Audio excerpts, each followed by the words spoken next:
Hi Kingdom Champions, I hope and trust that you're having a great week. I wanted to share something with you that's been bumping in my spirit, bubbling forward for about a week, and over the last couple of days, particularly with some of the appointments that I've been having with Kingdom businessmen and women, it keeps jumping up. And it has to do with the intercessory prayer life, the importance and the dynamic that is at work when marketplace champions and kingdom champions pray.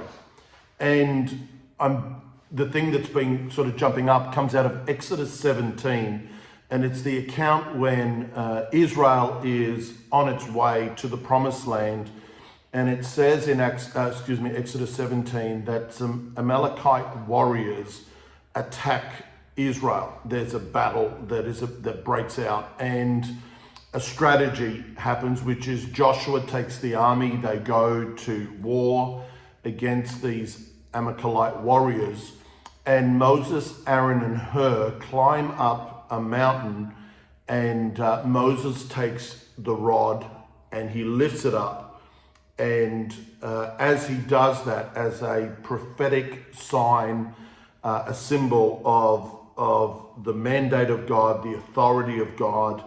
As he does that, it affects, even though Moses himself is not physically in the battle, it begins to affect Joshua and the Israelite army's ability to overcome the Amalekites. And it's a powerful picture, to be honest, of what happens in the seen world, Joshua on the field, and the unseen world, or the spirit world, with Moses, Aaron, and Hur on the mountain. And of course it says that, as you would think, because the battle raged all day, Moses's arms began to get tired. And so Aaron and Hur do two things. They grab a rock and they get Moses to sit on that rock, and then they themselves hold Moses's arms up, because they can see that there's a direct correlation with, as Moses' arms drop because he's tired, the battle begins to change, and Joshua, they begin to get smashed basically. But then as his arms raise again, we see that Joshua has victory. And, I just think it's such a powerful space here, a picture, I think, of the ministry of prayer and intercession, particularly through the life of kingdom entrepreneur, of the leader of business, church ministry, whatever it is, this direct correlation. And I know everybody goes, prayer is important, but I think that we have really no idea in fullness of the fervent, effective prayer of a man or woman of God, and what that means, and particularly when it relates to the marketplace and the kingdom of God being expanded. We will continue to be buffeted, to be challenged, to be attacked on many different sides. Of course, the manifestation of that doesn't always look like a demon or a devil that shows up in front of you. Sometimes that can be chaos in relationships amongst the staff, or chaos in their family lives, chaos in our family life. It can be, trouble with suppliers. It can be trouble with customers. It can be a whole myriad of things, trouble in our own lives, or even in our own hearts. And there's just something about, of course, this ability to keep our hands up. And what does that look like? I was saying to a kingdom business guy yesterday, prayer and that place of intercession, that dimension, is never static for me. It's not like one size fits all or one pattern fits all. There was a time where prayer was an everyday thing at a certain time, then it morphed and prayer became an all the time thing. I know for me personally, I speak to God in and out all day.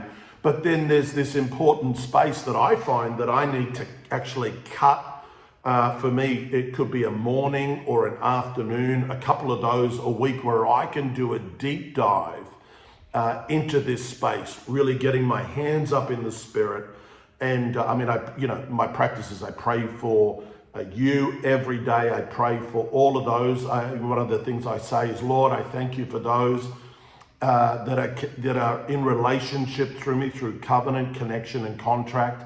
And then I go into this prayer, and that's a daily practice. It's something that is all the time. And then there's the times of the deep intercession, and just sometimes I'll get your face will pop up in front of me. Sometimes something else will emerge, and I'll pray into that, and it's more a real prophetic decree and all the rest. But I want to say to you that in 2024, as a kingdom businessman or woman, as whether you're running a business, a church, whether it's in your career, this area of getting your hands up in the Spirit, getting your hands up and doing the work, and a beautiful work, a work that is empowered by the Spirit, in intercession, in prayer, in declaration. This is something that needs to just grow and emerge and blow up inside of you at an ever increasing measure. And I believe I have a clear word from God. I carried it all last year, that the level of intimate prayer, intercession, and declaration that we enter into is going to make a significant difference on the outworking of our businesses, our ministry enterprise, the effectiveness on them in 2024. We are in a physical battle that has its genesis in the spirit realm, in the marketplace. And so I just want to encourage you in that space to really be diligent.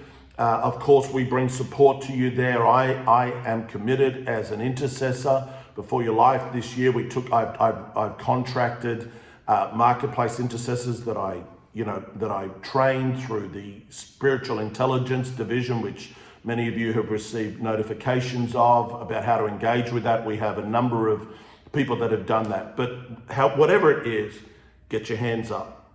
Get your hands up. The battle is the Lord's, but in it being the Lord's, the way that is actualized in the earth is through the hands and the vessel of a son and daughter of God that goes to the mountain and lifts up their hands and declares the victory and the purposes of God over their lives and into the circumstances. Bless you as you do that. See you next time.